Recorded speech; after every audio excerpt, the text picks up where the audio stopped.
No princípio, criou Deus os céus e a terra. Deus criou o ser humano à sua imagem, a imagem de Deus o criou, homem e mulher os criou. Gênesis 1, 1 e 27. O Senhor declarou que vocês serão o seu povo próprio, como Ele prometeu, e que vocês devem guardar todos os seus mandamentos. Deuteronômio 26, 18. Venham, adoremos e prostremo-nos, ajoelhemos diante do Senhor que nos criou. Salmo 95, 6. Vocês receberão poder ao descer sobre vocês o Espírito Santo e serão minhas testemunhas, tanto em Jerusalém como em toda a Judéia e Samaria e até os confins da terra. Atos 1, 8.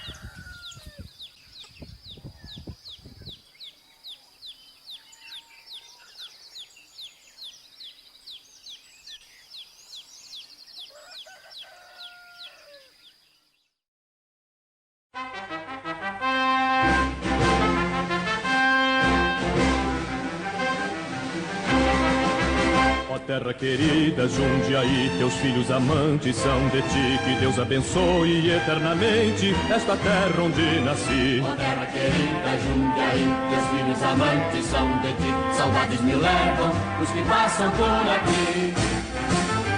Terra gentil, altruísta, de ti me orgulho, pois és bem paulista. Teus filhos com devoção marcham pra luta como heróis, cheios de fé em sua oração. Que belas tardes amenas, que lindas noites felizes e serenas.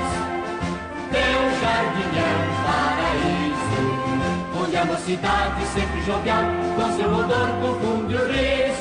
Quem poderia imitar o teu céu com suas cores, com seus lindos fulgores, os teus campos, tuas flores? Só a natureza guiada pelo Criador é que pode pintar esse arrebol que jamais vi na visão pôr do sol.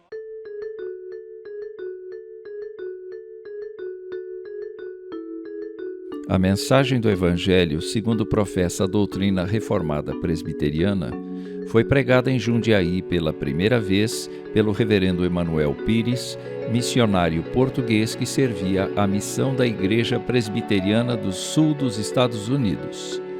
Naquele dia de abril de 1867, sua pregação foi interrompida por alguns perturbadores e ele não conseguiu concluí-la. O reverendo Emanuel Pires pregou em Jundiaí na companhia do presbítero William Pitt em abril de 1867. E a impressão que temos é que os jundiaenses não se interessaram muito pela pregação dele. Não é? A primeira tentativa, portanto, de pregação, de propaganda religiosa protestante em Jundiaí, por parte dos presbiterianos, a impressão que temos é que ela não causou muito impacto. Nova pregação, desta vez com sucesso, foi feita em 1869 pelo missionário reverendo George Whitehill Chamberlain, mas ao retornar em 1870, o pastor não conseguiu completar a pregação por conta de alguns perturbadores. Chamberlain retornou outra vez, ainda no ano de 1869, 1870, pregou e, nessa ocasião, jundiaenses o ouviram com interesse. Ele registrou que cerca de 60 pessoas o escutaram, fizeram isso de forma ordeira, fizeram isso com grande atenção. Sabe-se que missionários da missão norte-americana eram residentes em Campinas desde 1870 e transitavam pela região utilizando a ferrovia São Paulo Railway Company. Mas não há registro de qualquer iniciativa evangelística na cidade, uma vez que Jundiaí se mostrou muito resistente à pregação protestante. Pela misericórdia de Deus e o trabalho do missionário John Watkins Dabney, que residiu em Jundiaí entre 1885 a 1888, Querubina Franco tornou-se a primeira convertida a Cristo em Jundiaí pela pregação protestante e presbiteriana. O reverendo Flamínio Rodrigues contribuiu com atos pastorais no período de assistência da missão a Jundiaí. A partir de 1895, e com a morte dos missionários americanos, o ponto de pregação passou a ser supervisionado pela primeira Igreja Presbiteriana de São Paulo, e os alunos do seminário passaram a cooperar no trabalho. O seminarista Erasmo Braga foi um dos assistentes do trabalho presbiteriano em Jundiaí. Anos mais tarde, Braga relatou: pelo ano de 1900, a propaganda da Igreja Batista veio interromper a regularidade do trabalho e causou temporariamente a dispersão dos crentes. Livro de Atas da Congregação Presbiteriana de Jundiaí, volume 1, página 2. Uma das hipóteses que existem para justificar a razão dos presbiterianos terem se tornado membros de uma igreja batista é que, diferentemente dos presbiterianos, os batistas tinham um pastor na cidade.